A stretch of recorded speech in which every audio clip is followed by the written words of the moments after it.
Hey everyone, today we're going to be talking about adding and subtracting mixed numbers. So our learning goal is that you will be able to add and subtract mixed numbers with unlike denominators. So an example of a mixed number is 5 and 1/4. It's where we have a fraction combined with a whole number. So let's take a look at our first problem. Navri went to the store and bought 2.5 pounds of grapes and 3 1/6 pounds of apples for a picnic she is planning with her friends. How many pounds of fruit did she buy altogether? So first of all, I'm going to look at my question. I know that I'm going to be finding how many pounds of fruit she bought altogether. And I can look for my amounts that she bought, the separate amounts that she bought. She bought 2.5 pounds of grapes and 3 1/6 pounds of apples. So altogether, or what I know what my problem is. My problem is going to be adding 2 1/2 plus 3 1/6.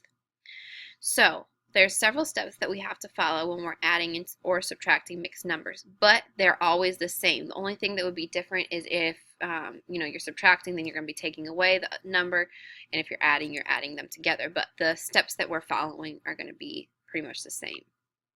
So the first step that we're going to want to follow is turn the mixed numbers into fractions greater than 1. And the way we can do that, I'll show you the process, and then I'll also show you an easy shortcut to doing it. So first of all, we have the fraction 2 1/2, and we have the fraction 3 1/6. So the first thing I'm going to do is I'm going to look and see my whole number is 2. So if I'm looking at 2.5 and I want to add my whole number to my fraction here, so it's just one big fraction, what I'm going to do is I'm going to turn 2 into two separate fractions. So 2.5 would equal, well, remember when we're adding fractions together, so if I'm adding this, changing this to a fraction and adding it to this fraction, I would want to have the same denominator. Also remember when we have the same number in the numerator as the number in the denominator, that number is going to equal 1. So 2/2 is the same as 1. So if I want to show 2, then I would have to have 2/2, which would be 1, represent 1. Then I'd have another 2/2, which would be another 1. And then I would add in my fraction, plus 1/2. So if you look, the reason that I have it as 2/2 rather than, 3/3 or 1/1 is because I wanted to have a common denominator to my fraction that it's already there. Then when I put 2/2, it creates 1.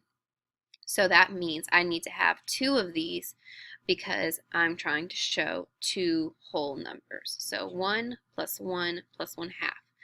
But it looks like 2/2 plus 2/2 plus 1/2. So that's going to equal 2 plus 2 plus 1 is 5. And then remember, my denominator is the same here. I have a common denominator, so I just leave it at 2. So my first fraction greater than 1 is 5/2. And I'm going to do the same thing with my 3/6, except for this time I have sixths. So I'm going to have 3 6/6s. 6/6 plus 6/6 plus 6/6 plus 1/6. Now the reason, again, the reason I have it as 6/6 is because I want the denominator to match my fraction here. And the reason I have to have 6/6, 6 in the numerator, is because I want this to represent one whole. So this is basically saying 1 and 1 and 1, which is making my 3. So let's add these together to create a fraction greater than 1. So I'm going to add the 6's together. 6 plus 6 is 12, plus another 6 is 18, plus 1 is 19. And then for my denominator, I'm looking across and I see that I have a common denominator, so all I have to do is leave it at 6. So now I have my 2 fractions greater than 1. Now we need to move on to our next step, which is finding the common denominator. So if I'm looking at my fraction 5 over 2 and 19 over 6, I'm looking at the denominators 6 and 2. So again, I need to find my least common multiple, so I'm going to start listing my multiples of 6. I'm not going to go that far though, because I kind of already have an idea that I'm not going to need this many.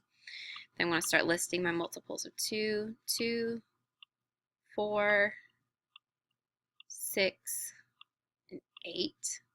Well, I can already see that my least common multiple, the smallest number that matches multiples, is the 6. So I have 19 over 6. Do I need to do anything to that? I wouldn't have to, because 19 over 6 already has the denominator that I want to find as my common denominator. But 5 over 2, I do need to change that. So remember, we've been talking about how to find or change it to be a common denominator. I'm going to have to multiply my denominator here by whatever it takes to get me to 6. We know that 2 times 3 equals 6. So my new denominator will be 6. And then whatever I do to my denominator, I need to do to my numerator. So I'm going to multiply the same number, 5 times 3, which would be 15. So I have a common denominator now. I have 15 over 6 and I have 19 over 6. Alright, next step is a very easy one. I just have to add or subtract the fractions. In this case, I'm adding the fractions. So I'm going to add 15 over 6 plus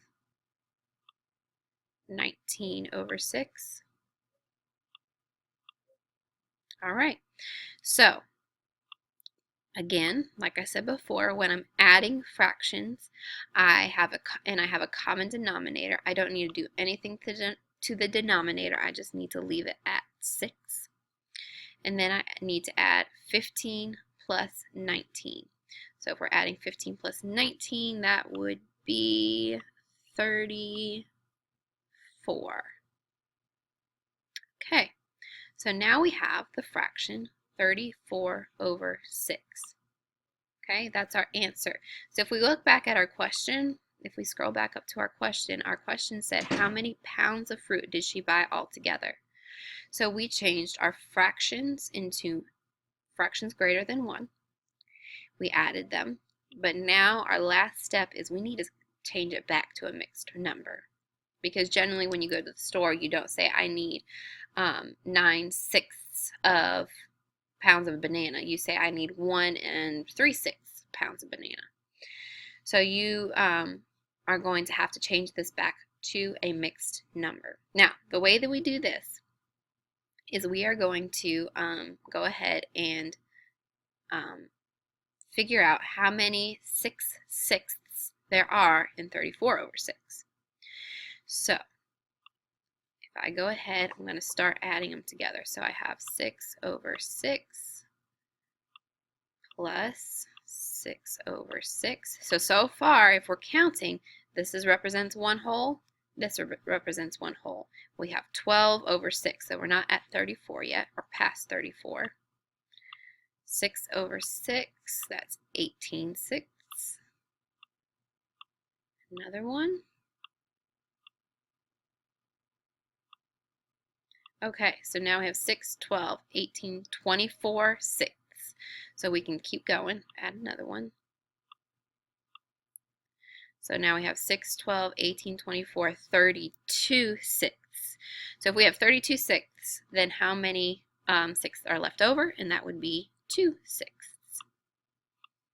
2 over 6.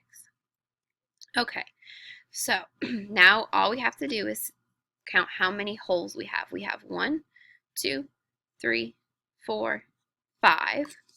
So altogether we have 5 ones. And then we also have a fraction of 2/6. So we just combine those and we have a fraction of 5 and 2 over 6. So our answer would be 5 and 2 over 6 pounds of fruit that not bought. All right, I'm going to show you a quick trick though to make this process a little bit simpler. If we're going back up to our second step where we're turning the mixed number into a fraction greater than 1, something that I can do, and I'll show you how it works, is you can take your fraction, 2.5, or your mixed number I should say, I'm sorry. Take 2.5, and all you have to do is I'm going to say, okay, what is my denominator times my whole number? 2 times 2 is 4. And then I'm going to add my numerator, plus 1. So we're adding here, we're multiplying here.